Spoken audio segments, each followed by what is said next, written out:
നമസ്കാരം. ജീവനത്തിന്റെ പുതിയൊരു അധ്യായത്തിലേക്ക് സ്വാഗതം. ഇനി പ്രത്യേകിച്ച് ആമുഖങ്ങളൊന്നും വേണ്ട. എൻ്റെ കൂടെ വിശിഷ്ടമായ ഒരു അതിഥി തന്നെയുള്ളത് GS പ്രദീപ്. നമസ്കാരം സർ, സ്വാഗതം. നമസ്കാരം. സർ, എന്നെ സംബന്ധിച്ചിടത്തോളം ഈ ഒരു ഇൻ്റർവ്യൂ എന്ന് പറഞ്ഞത് അത്രത്തോളം സ്പെഷ്യലാണ്. കാരണം ഞാനിത് നമ്മൾ പഠിക്കാൻ തുടങ്ങിയ കാലം തൊട്ട് തന്നെ കേട്ടിരുന്ന ഒരു പേരാണ്, കണ്ടിരുന്ന വ്യക്തിയാണ്.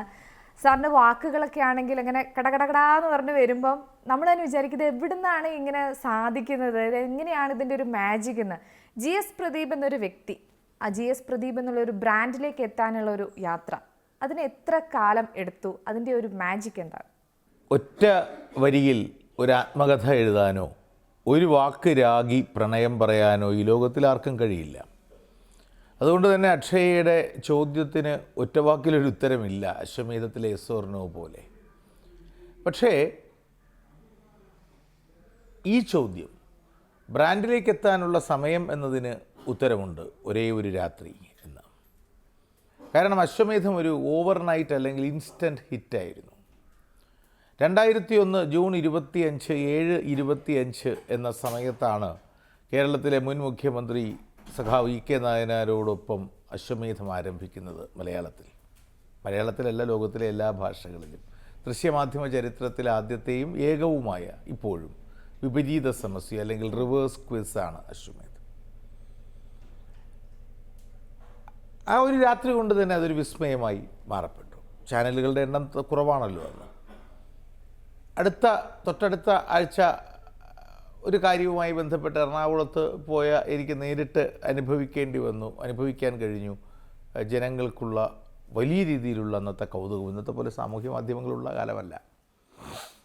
പിന്നീട് 3-4 മാസങ്ങൾ കഴിഞ്ഞ് എൻ്റെ ആദ്യത്തെ വിദേശയാത്ര എന്നുള്ള രീതിയിൽ വിദേശ രാജ്യങ്ങളിൽ, ഗൾഫ് രാജ്യങ്ങളിൽ ലൈവായി അശ്വമേധം ഷോ നടത്തിയപ്പോൾ അൽനാസർ ലെഷർലാൻഡിൽ 13,000 ആളുകൾക്കകത്തുള്ള ഒരു സദസ്സിൽ അശ്വമേധം അവതരിപ്പിച്ച് 2.5 മണിക്കൂർ ഷോ കഴിഞ്ഞ് പുറത്തേക്ക് ഇറങ്ങുമ്പോൾ സംഘാടകർ വന്ന് പറഞ്ഞത് അത്രത്തോളം ടിക്കറ്റുകൾ പുറത്തുണ്ട്, അതുകൊണ്ട് റിപ്പീറ്റ് ഷോ കൂടി നടത്തണം എന്നാണ്. അപ്പോൾ അത്ര കണ്ട് ജനങ്ങൾ പെട്ടെന്ന് സ്വീകരിച്ച ഒന്നാണ്. പക്ഷേ ഓവർനൈറ്റ് ഹിറ്റ് എന്ന് പറയുമ്പോൾ അതപ്പോൾ ഒരു ദിവസം കൊണ്ടാണോ എന്ന ചോദ്യത്തിന് ഉത്തരം പക്ഷേ അല്ല എന്നാണ്. അതിൻ്റെ ഉത്തരം ആരംഭിക്കുന്നത് 4 or 5 ഒക്കെ വയസ്സുള്ളപ്പോൾ മുതലാണ്. അമ്മയും അച്ഛനും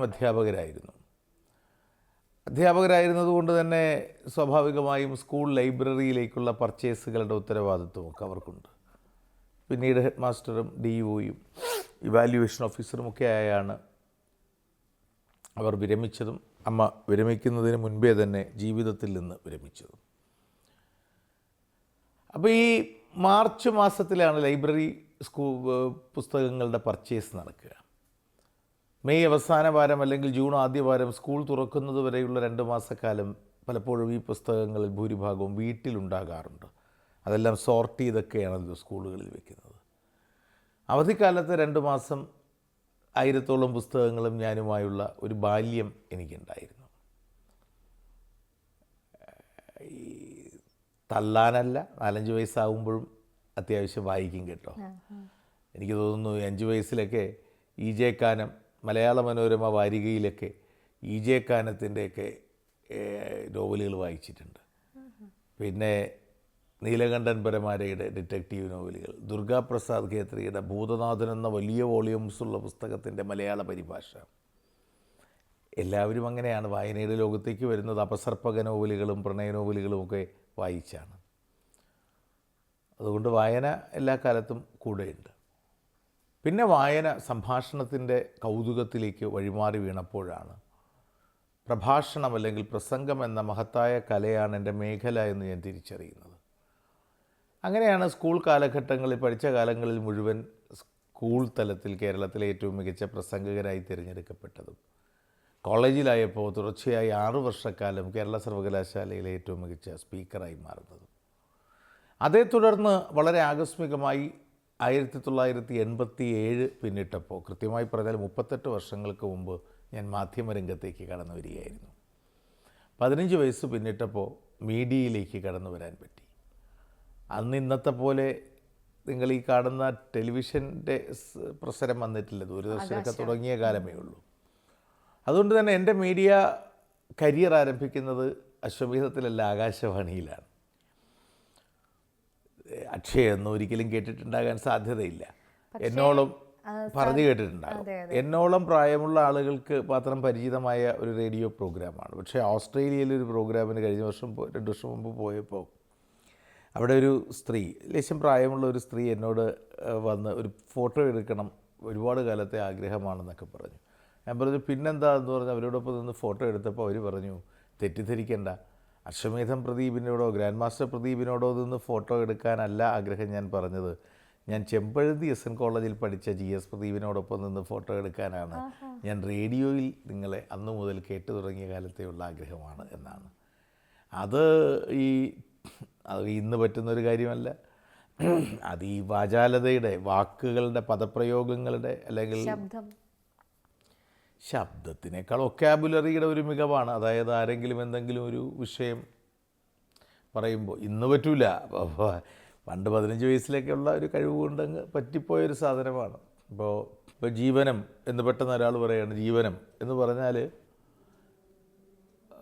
അനന്തവിശാലമായ നീലാകാശത്തിന് കീഴിൽ ഭാരത സാമ്രാജ്യത്തിൻ്റെ തെക്കു പടിഞ്ഞാറരികിൽ ഒരു സുന്ദരിയുടെ സൗന്ദര്യമറുകു പോലെ വിലസുന്ന കേരളത്തിൻ്റെ തലസ്ഥാനമായ തിരുവനന്തപുരത്തുള്ള എൻ്റെ വീട്ടിലെ ഈ പ്രഭാതത്തിൽ എൻ്റെ മുന്നിൽ ഇരുന്നു കൊണ്ട് ജീവനം എന്ന പരസ്പര സംഭാഷണ പരിപാടി അക്ഷയ അവതരിപ്പിച്ചു കൊണ്ടിരിക്കുമ്പോൾ വൈയക്തികാനുഭവങ്ങളുടെ ആഴക്കയങ്ങളിലേക്ക് ആണ്ടുമുങ്ങി കൈക്കുടന്നയിൽ മുത്തുകൾ വാരി സുജേതസ്സുകളാക്കി മാറ്റി സഞ്ചരിച്ചു പോയ വഴിത്തടങ്ങളെയും വഴികളെയും കുറിച്ച് നിരവധി കാര്യങ്ങൾ സംസാരിക്കുമ്പോൾ ഉണ്ടാകുന്ന പ്രശ്നങ്ങളൊക്കെ വൈയക്തികാനുഭവങ്ങൾ ഇങ്ങനെ അങ്ങ് പോകുന്ന ഒരു നിരന്തര ഭാഷണ പരിപാടിയായിരുന്നു അന്ന്. അത് കഴിഞ്ഞതിന് ശേഷമാണ് ദൂരദർശനിൽ ഒരു ടോക്ക് ഷോ, വിവാദപർവം എന്ന ടോക്ക് ഷോ അവതരിപ്പിച്ചുകൊണ്ടിരിക്കുന്നത്. ആ ഇടയ്ക്കാണ് കൈരളി TV ആരംഭിക്കുന്നത്. ആകസ്മികമായി എൻ്റെ ഒരു സുഹൃത്തും ഒരുമിച്ച് റെസ്റ്റോറൻറ്റിൽ നിന്നുകൊണ്ട് അയാൾ മനസ്സിൽ വിചാരിച്ച പേരുകൾ ഇങ്ങനെ കണ്ടുപിടിക്കുന്ന കളിയിലൊക്കെ ഏർപ്പെട്ടുകൊണ്ടിരിക്കുമ്പോൾ അക്കാലത്ത് കൈരളി ആരംഭിച്ചുള്ളൂ സീനിയർ പ്രൊഡ്യൂസർ, ചീഫ് പ്രൊഡ്യൂസറായിരുന്ന സതീഷ് നമ്പൂതിരി. എനിക്കറിയില്ല അദ്ദേഹം കൈരളിയിലാണെന്നൊന്നും.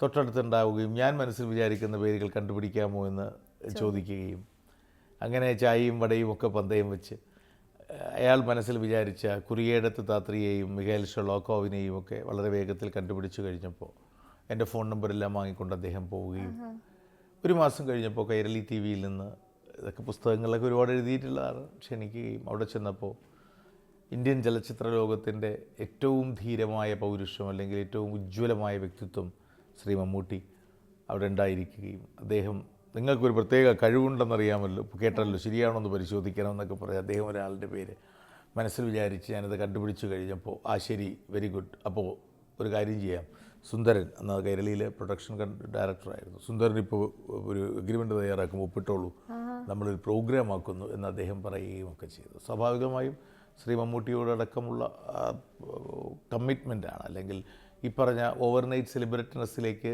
ഞാൻ ഉണരാനോ ഉയരാനോ ഉള്ള ആദ്യ കാരണങ്ങളിലൊന്ന് ശ്രീ സതീഷ് നമ്പൂതിരിയാണ് എങ്കിൽ അതിൻ്റെ ഇഫക്ച്വലൈസേഷൻ, അതിൻ്റെ വ്യവസ്ഥാപിതമായ സാധ്യത സൃഷ്ടിച്ചത് ശ്രീ മമ്മൂട്ടിയെപ്പോലൊരു മഹാനായ പ്രതിഭാശാലിയുടെ ദീർഘവീക്ഷണം. ആ കാലത്ത് അപ്പോൾ സ്വാഭാവികമായും ദൂരദർശനിൽ ചെയ്തുകൊണ്ടിരുന്ന പ്രോഗ്രാമിൽ നിന്ന് വിടവാങ്ങിയാണ് പോകേണ്ടി വന്നത്.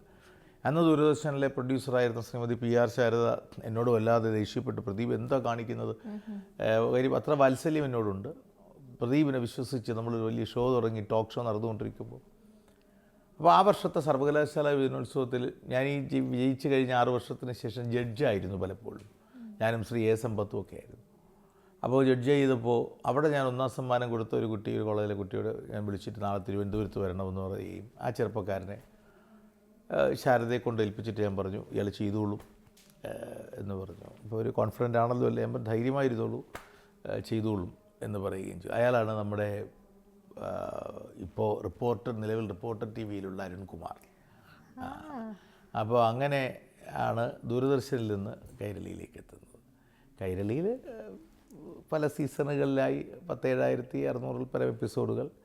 അതിൻ്റെ തമിഴിലേക്ക് ക്ഷണം കിട്ടുന്നു സ്റ്റാർ TVയിൽ. അതിൽ 4 വർഷത്തോളം ഗ്രാൻഡ് മാസ്റ്റർ, യാറു മനസ്സിലെ യാര് എന്നായിരുന്നു. അക്കാലത്ത് തന്നെ ശ്രീലങ്കയിലേക്ക് ക്ഷണിക്കപ്പെടുന്നു. ശക്തി TV grand master in Lanka എന്ന പേരിൽ 8 വർഷക്കാലം 8 സീസണുകളിലായി ചെയ്തു. ആദ്യം ശ്രീലങ്കയിലൊക്കെ പോകുന്നത് പിന്നീട് പറയാം, അതൊക്കെ യുദ്ധം നടക്കുന്ന കാലത്താണ്, വാറിൻ്റെ കാലത്ത്, അഗ്രസമുള്ള കാര്യങ്ങളാണ്. അതിനിടെ വളരെ ആകസ്മികമായി തെലുങ്കിലൊരു ചാനലിലേക്ക് സെലക്ഷൻ വരുന്നു. അത് തുടർ ചോദ്യങ്ങൾ ഉണ്ടാകുമ്പോൾ അതുമായി കണക്ട് ചെയ്ത് പറയാം. ഓക്കെ, ഇപ്പൊ ഈ ഒരു അശ്വമേധം എന്നുള്ളൊരു പേര് അല്ലെങ്കിൽ അതിന്റെ ഒരു ബ്രാൻഡ് അങ്ങനെ ഒരു ഇതിലേക്ക് വരാൻ ആ അശ്വമേധം എന്നുള്ളൊരു പേര് അതാരാണ് സെലക്ട് ചെയ്തത്? പേര് സെലക്ട് ചെയ്തത്, അതായത് ഞാൻ മരിച്ചുപോയ നടൻ ശ്രീ മുരളി, അദ്ദേഹം കൈരളിയുടെ ഡയറക്ടറായിരുന്നു.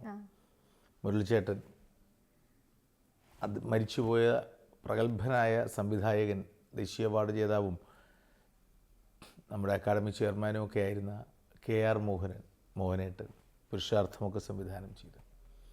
മോഹനേട്ടനും ഞാനും മുരളിച്ചേട്ടനും ശ്രീ V കൃഷ്ണകുമാർ, കൈരളി TV യുടെ അക്കാലത്തെ ചീഫ് ഓപ്പറേറ്റിംഗ് ഓഫീസറായിരുന്നു ശ്രീ V കൃഷ്ണകുമാർ. അദ്ദേഹം പിന്നീട് സിംഫണി എന്നൊരു മ്യൂസിക്കൽ പ്രോഗ്രാമൊക്കെ ചെയ്തു, അറിയാമല്ലോ. അപ്പോൾ ഞങ്ങളിങ്ങനെ ഈ പ്രോഗ്രാമിൻ്റെ ആരംഭ സമയത്ത് ഇങ്ങനെ പ്രോഗ്രാം ചെയ്യാൻ തീരുമാനിക്കുന്നു, റിവേഴ്സ് ക്വിസ്. അപ്പോൾ ശ്രീ മമ്മൂട്ടിയുമായുള്ള മീറ്റിംഗ് കഴിഞ്ഞതിന് ശേഷമുള്ള ദിവസങ്ങളിലാണ്. അപ്പോൾ നമ്മൾ ഷൂട്ട് ഡേറ്റൊക്കെ തീരുമാനിച്ച് കഴിയുമ്പോൾ, എന്നാൽ ശരി, അപ്പോൾ അതിനിടെ മുരളിച്ചേട്ടൻ റൊമനിഗയുടെ പേരൊക്കെ മനസ്സിൽ വിചാരിച്ച് കളിക്കുന്നു, ഞാൻ കണ്ടുപിടിക്കുന്നു. അന്ന് അശ്വമേധം കളിക്കുന്നു എന്ന് പറയാൻ പറ്റില്ല, അശ്വമേധ പേരില്ല, കണ്ടുപിടിച്ച് കഴിഞ്ഞു. അപ്പോൾ പ്രദീപ്, എന്നാൽ ശരി, അപ്പോൾ നമ്മൾ ഷൂട്ട് ഡേറ്റ് ഇതാണ് ഫിക്സ് ചെയ്തത്, ആദ്യത്തെ ഷെഡ്യൂൾ. അപ്പോൾ മോഹനേട്ട, പ്രദീപ് ഇറങ്ങുകയാണ്, നമ്മൾ ഈ കുതിരയെ അങ്ങ് അഴിച്ചു വിടുകയാണല്ലേ എന്ന് കൃഷ്ണകുമാർ സാറ് ആണ് ചോദിക്കുന്നത്. ആ ചോദ്യത്തിൽ നിന്നാണ് വയലാറിൻ്റെ ആരൊരാൾ ഈ കുതിരയെ കെട്ടുവാൻ, ആരൊരാൾ ഇതിന് മാർഗം മുടക്കുവാൻ എന്ന അശ്വമേധം എന്ന പേരിലുള്ള കവിത എല്ലാവരുടെയും മനസ്സിൽ വരുന്നതും ശ്രീ V കൃഷ്ണകുമാറിൻ്റെ ഒരു ആലോചനയിൽ നിന്നാണ് ഈ പേരുണ്ടാകുന്നത്. പേര് സെലക്ട് ചെയ്തു, അതിലേക്ക് ഇപ്പോൾ ഒരു അവതാരകനായിട്ട് എത്തുകയാണ്. അപ്പം ഒരു അങ്ങനെയല്ല, പേര് സെലക്ട് ചെയ്ത് അവതാരകരെ എത്തുകയല്ല. അല്ല, അവതാരകനല്ലല്ലോ, ഇത് എൻ്റെ ഒരു യുണീക്ക് ഷോ. ആ യുണീക്ക് ഷോയ്ക്ക് ഒരു പേര് പിന്നീട് സെലക്ട് ചെയ്തുമായിരുന്നു. അപ്പം ഇങ്ങനെ ഓരോ ദിവസം ഓരോ ഘട്ടങ്ങളായിട്ട് ഓരോ എപ്പിസോഡുകൾ ഇങ്ങനെ മുന്നോട്ട് പോകുമ്പോഴേ എന്തെങ്കിലും പ്രതീക്ഷിച്ചിരുന്നു ഇത് ഇത്രയും വലിയൊരു സെൻസേഷനായി ആളുകൾ ഇന്നത്തെ ജനറേഷൻ ആളുകൾ വരെ, അതിൽ കൊച്ചുകുട്ടികൾ വരെ അശ്വമേധം ഇപ്പോൾ സോഷ്യൽ മീഡിയയിലൊക്കെ ആണെങ്കിൽ അതിൻ്റെ വീഡിയോ കട്ട്സ് ഒക്കെ വരുമ്പോൾ വൈറലായിട്ട് തന്നെ അത് മാറുന്നത്, അത്തരത്തിലൊരു മാറ്റം അതിന് വരും? ഞാൻ പലപ്പോഴും അത്ഭുതത്തോടെ നോക്കിയിട്ടുള്ള ആൾ സച്ചിൻ തെണ്ടുൽക്കറാണ്. 100-ൽ പരം സെഞ്ചുറികൾ പൂർത്തിയാക്കി കഴിഞ്ഞിട്ട് ബാറ്റ് ചെയ്യുമ്പോഴും അല്ലെങ്കിൽ മാധ്യമപ്രവർത്തകരോട് സംസാരിക്കുമ്പോഴുമൊക്കെ അങ്ങേയറ്റത്തെ വിനയത്തോടെ അദ്ദേഹം പെരുമാറുന്നത് ശ്രദ്ധിച്ചിട്ടുണ്ട്, അത്ഭുതപ്പെട്ടിട്ടുണ്ട്. ദൈവത്തിൻ്റെ കയ്യൊപ്പ് എന്നൊക്കെ പലരും പറയാറുണ്ട്. അത്ര കണ്ട് അസാധാരണമായ ഒരു മാനവിക ബോധ്യങ്ങളോ ഒക്കെ ഉണ്ടാവുക പ്രയാസമാണ്. എനിക്കൊക്കെ അത് തീരെ ഇല്ലാത്ത ആളാണ്.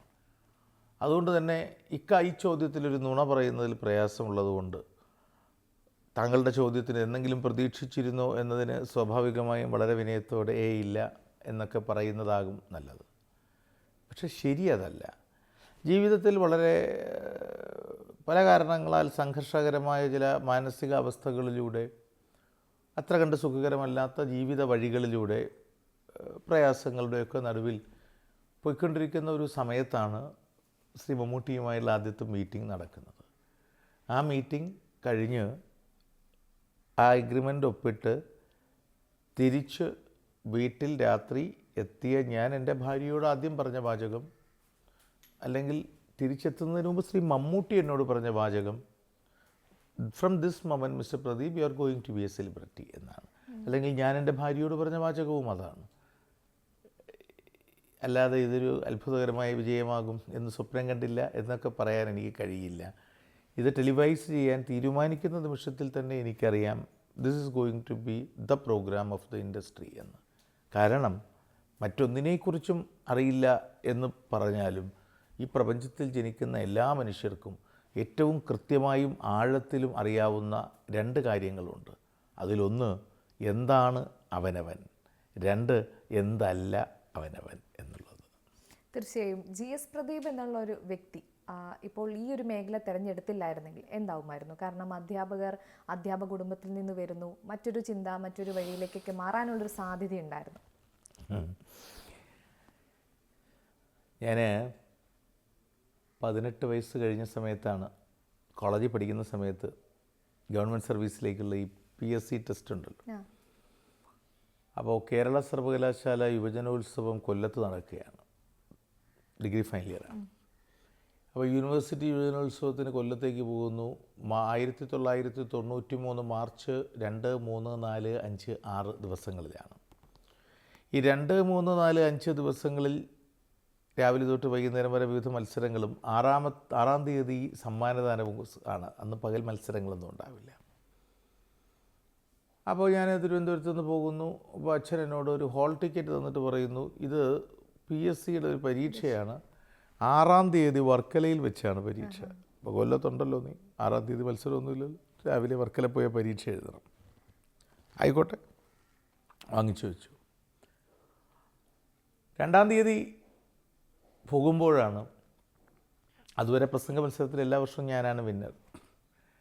അന്ന് കോളേജിലെ പ്രിൻസിപ്പളായിരുന്ന സുരേഷ് ബാബു സാറ്, അദ്ദേഹം കോളേജ് യൂണിയൻ ചെയർമാൻ ആയിരുന്ന എൻ്റെ സഖാവിനോട്, ഞാനും കോളേജ് യൂണിയൻ ഭാരവാഹിയായിരുന്നു, വിളിച്ചു പറയുന്നു പ്രദീപിനോട് ഒന്ന് വിളിക്കാൻ പറയണം. അപ്പോൾ ഞാൻ വിളിച്ചപ്പോൾ അദ്ദേഹം പറഞ്ഞു, പ്രദീപ് ഇതിപ്പോൾ എല്ലാ പ്രസംഗം, കഥ, കവിത, ഉപന്യാസം, റെസിറ്റേഷൻ 5നും പങ്കെടുക്കണം, നിർബന്ധമാണ് എന്ന് പറഞ്ഞു. ഞാൻ പറഞ്ഞു ആയിക്കോട്ടെ. അങ്ങനെ കഥാരചനയ്ക്ക് 2-ാം സ്ഥാനവും കവിതാരചനയ്ക്ക് 1-ാം സ്ഥാനവും ഉപന്യാസ രചനയ്ക്കും റെസിറ്റേഷനും സമ്മാനങ്ങൾ കിട്ടുന്നു. പ്രസംഗത്തിൽ പതിവ് പോലെ 1-ാം സ്ഥാനം എത്തുന്നു. അങ്ങനെ ഞാൻ കേരള യൂണിവേഴ്സിറ്റി കലാപ്രതിഭയാകുന്നു. ആദ്യമായാണ് ഒന്നിൽ കൂടുതലെങ്കിലും മത്സരിക്കുന്നത്. ആ ഒരു ഓളമുണ്ടല്ലോ. അപ്പോൾ നമ്മുടെ വിധു വിൻസെൻറ്റിനെ അറിയില്ലേ, ഡയറക്ടർ വിധുവിൻ്റെ അച്ഛൻ വിൻസെൻറ്റ് മാഷ് ആദ്യമായി ഒരു പാർക്കർ പേന, ഹീറോ പേന എനിക്ക് വാങ്ങിക്കൊണ്ട് വന്നിട്ട് പറഞ്ഞു, ഇത് പ്രദീപിൻ്റെ സമ്മാനം. അദ്ദേഹത്തിൻ്റെ വീട്ടിലായിരുന്നു ഞങ്ങൾക്ക് ആഹാരമൊക്കെ, വിധു ഞങ്ങളൊക്കെ ഒരുമിച്ചായിരുന്നു അന്ന്. അപ്പോൾ അങ്ങനെയുള്ളൊരു കാലമുണ്ടല്ലോ. മാത്രമല്ല മലയാള മനോരമ പത്രം അന്ന് ഫ്രണ്ട് പേജിൽ 1993 മാർച്ച് 5-ന് എഴുതി, എൻ്റെ പ്രസംഗത്തെക്കുറിച്ച് 1/2 പേജ് ഒരു വാർത്ത എഴുതിയിട്ട് അവസാനം പത്രക്കാരോട് ഞാൻ പറഞ്ഞ മത്സരവേദികളോട് വിട, ഈ പണിക്ക് ഇനിയില്ല എന്നൊക്കെ പറഞ്ഞുള്ള വാർത്തയൊക്കെ കൊടുത്തിരുന്നു. ആ ഒരു ഓളത്തിൽ ഉള്ള ദിവസമായതുകൊണ്ട് ഞാൻ ഈ ഹോൾ ടിക്കറ്റ് പാൻറ്റിൻ്റെ പോക്കറ്റിൽ നിന്നും പെട്ടിക്കകത്തേക്ക് വെച്ച് പൂട്ടിയിട്ട് ഞാൻ പറഞ്ഞു അതവിടെ ഇരുന്നോട്ടെ എന്ന് വിചാരിച്ചു. അങ്ങനെ അറിയാമല്ലോ, അന്ന് പ്രീ ഡിഗ്രി കാലമൊക്കെയാണ്. അപ്പം പിള്ളേരൊക്കെ വരുന്നു, പരിചയപ്പെടുന്നു. റേഡിയോയുടെ പരിപാടിയൊക്കെ ഉള്ളതുകൊണ്ട് ആളുകൾക്ക് അറിയാം, പേര് കേട്ടറിയാം. അങ്ങനെ എനിക്ക് ഒരാൾ തോളിൽ തട്ടുമ്പോൾ ഞാൻ പറയുന്നു, നമസ്കാരം. എന്നാൽ തിരിഞ്ഞു നോക്കുമ്പോൾ അച്ഛനാണ്. അച്ഛൻ തിരുവനന്തപുരത്ത് നിന്ന് വാർത്തയൊക്കെ കണ്ടിട്ട് അവിടെ വന്ന്, പോയില്ലല്ലേ? ഞാൻ പറഞ്ഞില്ല, ശരി. അപ്പോൾ അത് കഴിഞ്ഞൊരു 4 മാസം കഴിഞ്ഞപ്പോൾ ഈ PSC പരീക്ഷയുടെ ക്വസ്റ്റ്യൻ പേപ്പർ എന്തോ ലീക്കായി. അതുകൊണ്ടത് ക്യാൻസൽ ചെയ്തു. വീണ്ടും എല്ലാവർക്കും ഹോൾ ടിക്കറ്റ് അയക്കുകയാണ്. അത് ഒരു ഞായറാഴ്ച, ഒരു ഒഴിവും പറയാൻ കഴിയില്ല. തിരുവനന്തപുരത്ത് കഴക്കൂട്ടത്തിനടുത്ത് അരശുമൂട് സ്കൂളോ അങ്ങനെ എന്തോ ആയിരുന്നു. അപ്പോൾ ഈ 9 മണി തൊട്ട് 11 മണി വരെ 12 മണി വരെ ഒറ്റയാണ്. 100 ചോദ്യങ്ങളൊക്കെ ഉള്ളൂ. ഞാൻ നോക്കിയപ്പോൾ ഒരു അരമണിക്കൂർ കൊണ്ട് കഴിഞ്ഞപ്പോൾ അത് കഴിഞ്ഞു. ഇതൊരു എൻ്റെ അന്നത്തെ ഒരു കാഴ്ചപ്പാട്, ഇതൊരുമാതിരി 3-ാം ക്ലാസ്സിലെ പിള്ളേർക്ക് കൊടുക്കുമ്പോൾ ചോദ്യങ്ങളെന്നാണ്. 100 മാർക്കും കിട്ടിക്കാണണം. കാരണം അറിയാത്തതായി ഒന്നും ഉണ്ടായിരുന്നില്ല എനിക്കതിനകത്ത്. ഞാനും അത് എപ്പോഴും ചിന്തിക്കാറുള്ള ഒരു കാര്യമായിട്ട്. അങ്ങനെ റിസൾട്ട് റാങ്ക് ലിസ്റ്റ് വന്നപ്പോൾ 2-ാമത്തെ റാങ്കോ മറ്റോ ആയിരുന്നു കേരളത്തിൽ. അപ്പോൾ 18 വയസ്സേ ഉള്ളൂ. അപ്പോൾ 30 വയസ്സൊക്കെ ഉള്ളവർക്കാണ് പ്രായം കൂടുതൽ. അങ്ങനെ ഞാൻ ഉന്നത വിദ്യാഭ്യാസ വകുപ്പിൽ ജോയിൻ ചെയ്തു. 2 വർഷം കൊണ്ട് പ്രൊബേഷൻ പൂർത്തിയാക്കി. പിന്നെ അതങ്ങ് രാജിവെച്ചു. കാരണം ലോകത്തിൽ ഒരുപാട് സീബ്രകളുണ്ട് അക്ഷയ. Say for example 1,68,000. പക്ഷേ എല്ലാ സീബ്രകളുടെയും വരകൾ ഒരുപോലെയാണ്, അല്ലേ? തലയാട്ടിയാൽ പോരാ, അല്ലേ? വ്യത്യാസമാണ്. There are no 2 zebras in the world with identical designs. ഒരുപോലെ വരകളുള്ള 2 സീബ്രകൾ പോലുമില്ല. നമ്മൾ ഓരോ മനുഷ്യരും സീബ്രകളാണെന്നേ. നമുക്ക് കാണാൻ കഴിയാത്ത വരകൾ കൊണ്ട് വരയ്ക്കപ്പെട്ട, അല്ലെങ്കിൽ ദൈവം ഇടകലർത്തി വരകൾ വരച്ച് വ്യത്യസ്തമായി സൃഷ്ടിച്ച സീബ്രകളാണ്. The problem is how well you identify, redefine your zebra lines എന്നുള്ളതാണ്. നിങ്ങൾ എത്ര മിടുക്കനാണ് എന്നതിന് യാതൊരു പ്രസക്തിയുമില്ല. നിങ്ങളുടെ സീബ്ര ലൈൻ എന്ത് എന്ന് നിങ്ങൾ എപ്പോഴെങ്കിലും കണ്ടെത്തിയിട്ടുണ്ടോ എന്നുള്ളതാണ്. അത് കണ്ടെത്തുന്ന ആ നിമിഷത്തിൽ നിങ്ങളുടെ ജീവിതത്തിലെ സെക്കൻഡ് ലൈഫ്, 2-ാം ജന്മം ആരംഭിക്കുന്നു എന്നുള്ളതാണ്. ഐ ചാലഞ്ച് കാശ്മീർ മുതൽ തിരുവനന്തപുരം വരെയുള്ള കന്യാകുമാരി വരെയുള്ള ഇന്ത്യയിലെ പാടശേഖരങ്ങളിലും ചെറിയ പുരയിടങ്ങളിലും ഒക്കെ പോയി നോക്കിയാൽ സാക്ഷാൽ സച്ചിനെയും വിരാട് കോഹ്ലിയെയും ഒക്കെ വിസ്മയിപ്പിക്കുവാൻ പോകുന്ന ഒരുപക്ഷെ അവരെക്കാൾ എത്രയോ മടങ്ങ് പ്രതിഭയുള്ള പാടങ്ങളിലേക്ക് കളിക്കുന്ന എത്രയോ ഗംഭീര കുട്ടികളെ കണ്ടെത്താൻ കഴിയും. പക്ഷേ തൻ്റെ സീബ്ര ലൈൻ ഇതാണ് എന്ന് അടയാളപ്പെടുത്തിയവരാണ് സച്ചിനും വിരാടും ഒക്കെ, അല്ലെങ്കിൽ ഇന്ത്യയിലെ എല്ലാ ക്രിക്കറ്റ് പ്രതിഭാശാലികളെല്ലാം. പാട്ടുപാടുന്ന മിടുക്കന്മാർ ഒരുപാട് പേര് കണ്ടേക്കും. പക്ഷേ തൻ്റെ ശബ്ദം വരാനിരിക്കുന്ന ഒരു കാലത്തിൻ്റെ വാഴ്ത്തുപാട്ടാണെന്ന് ദാസേട്ടൻ തിരിച്ചറിയുമ്പോഴാണ് അല്ലേ അയാൾ എന്താണ് എന്ന് തിരിച്ചറിയുക എന്നുള്ളതാണ് പ്രധാനം. അത് തിരിച്ചറിയുന്ന നിമിഷത്തിൽ അയാളുടെ രണ്ടാമത്തെ ജീവിതം ആരംഭിക്കുന്നു. ഞാനല്ല, പൗലോ കൊയ്ലോ പറഞ്ഞത് എന്താണ്? The second life of a person is for sure, it is there, and it will start the moment when he identifies that there is something like that. രണ്ടാമതൊരു ജന്മമുണ്ടെന്ന് അയാൾ തിരിച്ചറിയുന്ന ആ നിമിഷത്തിലാണ് അയാളുടെ രണ്ടാം ജന്മം ആരംഭിക്കുന്നത്. ഏറ്റവും പുതിയ വാർത്തകളും വിശേഷങ്ങളും വിരൽ തുമ്പിലറിയാൻ സീ മലയാളം ന്യൂസ് എല്ലാ ഡിജിറ്റൽ പ്ലാറ്റ്ഫോമുകളിലും ലഭ്യം.